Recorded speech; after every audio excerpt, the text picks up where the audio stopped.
All right. Our final media availability of the day is Kyle Busch, driver of the number 18 M&M's Toyota for Joe Gibbs Racing and the winner of last week's Coca-Cola 600. Kyle, obviously a dominant statement performance for the number 18 team last week. What kind of momentum, does that kind of afford you guys heading into Pocono, a track that you almost won at last year, and what's your kind of outlook for the weekend? Last time I checked, we did win here. Right? Spring race last year. Okay. Got it? All right. I don't know where they get these rookies from. Overall, looking forward to the weekend. It's certainly been, pretty good last few races here at Pocono. Being the defending winner of the fall race, it certainly is pretty cool to come back here and try to do it again, especially after last week and the momentum that we've kind of had on our side for the year, and especially from last week. So, every week's a new week. Every week's different. We always just try to keep improving and continuing to build up our performance and keep it going for the rest of this regular season. All right, we'll open things up to the floor here. Start with Jeff.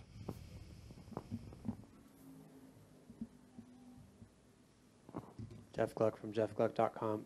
Obviously you and Harvick are dominating the season, but I feel like we haven't really seen you guys race straight up much together. Like, you'll win, and he might have a bad day, or on your off days, he's more up front.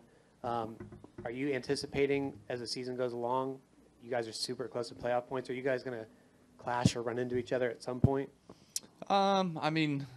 If you're looking for the banging doors and fenders and things like that and running one another hard for a win, there's too much to lose in car performance and doing that sort of stuff, So Phoenix, I thought we ran pretty hard with one another. We were kind of nose to tail for much of that race, and then I had a bad pit stop at the end, and he kind of got out, and we weren't able to battle it out to the finish, like you mentioned. But, Kansas, we were off. I don't even remember where else. We were second best, third best at California, and that's when Truex was lights out, So, you haven't had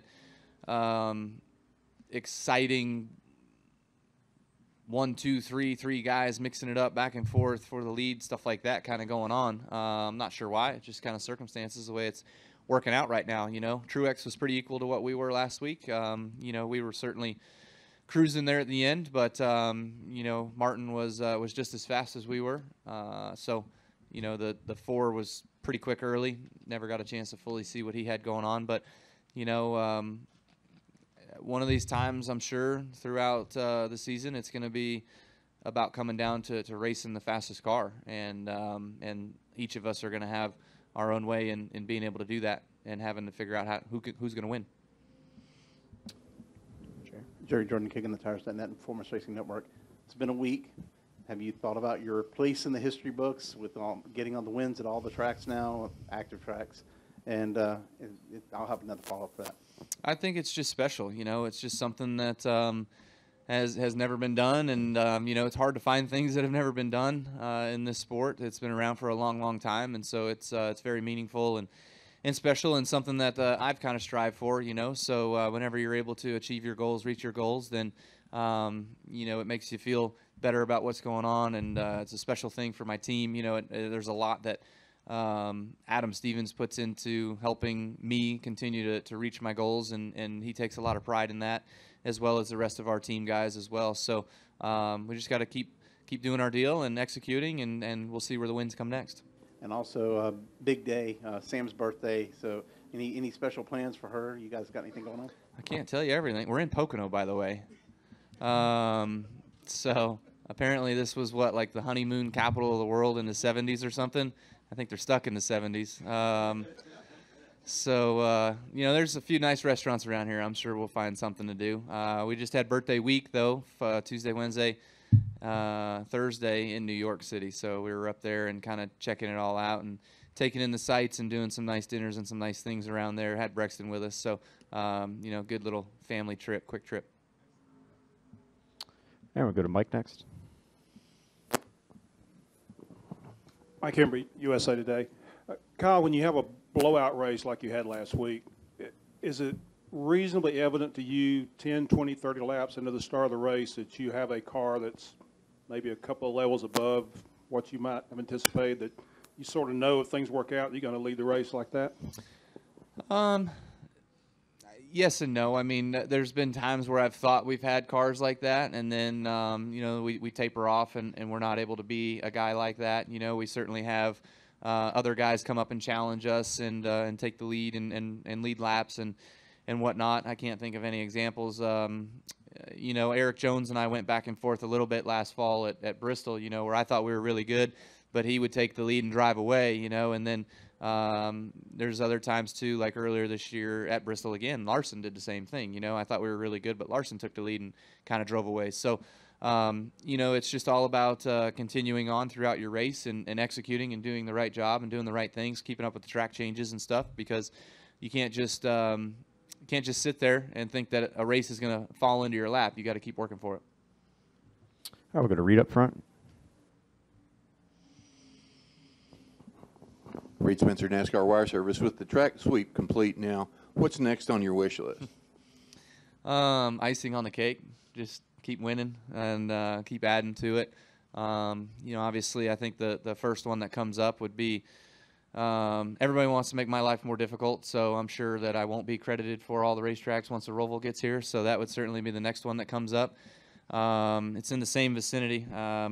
Richard Petty's won 13 races at Richmond, right? But nobody characterizes the dirt track versus the pavement track being different. So whatever. It's my life. So we'll just keep going, keep trying to win in it, and the Roval's next. And then after that, it's about the Daytona 500 and trying to get that one. It's took another guy that's very, very popular 20 years to get it done. So I'd like to think it won't take me that long, although I'm creeping up on that number. So we'll see how soon we can get that one accomplished. I'll go to Scott up front here, and then we'll go to Zach. Scott Walsh from the Scranton Times-Tribune. Kyle, you're also doing the Xfinity Series race here this weekend. Your thoughts on after practice with the new package that they're using? It's slow. It takes a long time to get around here, and it's got a little bit of a reward for a draft or an opportunity to close up on a guy down the straightaway, but not as much as I was hoping for or expecting, and it has a lot of turbulence in the air when you get into turn one, when you get into turn three. It makes the cars all over the place. At least ours right now. We got to work on that. We're pretty fast, but the car doesn't drive very good when we get in traffic. So if mine's really fast and doesn't drive very good in traffic, I can't imagine what everybody else's is. So we'll see what happens in the race this weekend. I'm not sure we're going to get what we all expect to get. All right, we'll go to Zach. Zach Sterniolo, Pocono Record. You mentioned Eric Jones earlier and the fight that you had with him at Bristol for the win last year. He's a guy that kind of stands out as someone who can kind of break through and steal a win here sooner or later. I don't know if it'd be stealing a win, but I feel like there was a lot of hype on the young drivers coming into the season. And you and Kevin Harvick have kind of doused that pretty well. Do you feel like there's one or two or more than that of the young guys who can come out here and grab their first career win soon?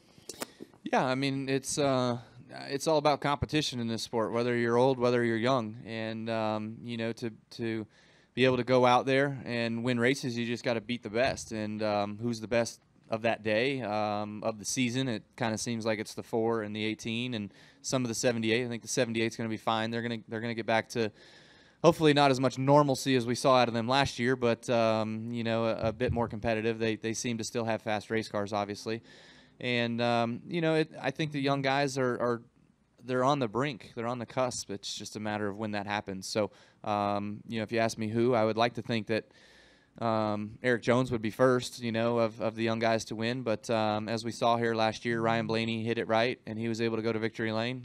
Chase Elliott's been fast more times than not, I feel like, over the last 2 years of the Hendrick camp, even over the 48. So he could be a guy.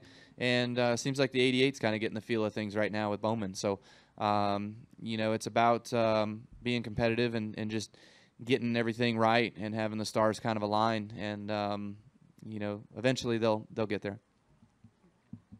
Go to Claire next. Claire Beeline, Sirius XM NASCAR Radio. They say at this track that you either you get the feel of it and it's your kind of track and you know how to race it, or you don't, and then it takes a long time. Sometimes young drivers get it right away, and sometimes it takes a veteran to do it, right? What was your first experience at this track, or how you learned to navigate it? Lots of shifting, crazy turns. You know, what was it about this track when you initially encountered it? When I first got here for the first time in Cup, it was exciting for me because I thought I did pretty well on road courses and whatnot, and you know, you kind of people talk about this place being like a road course. It's just an oval.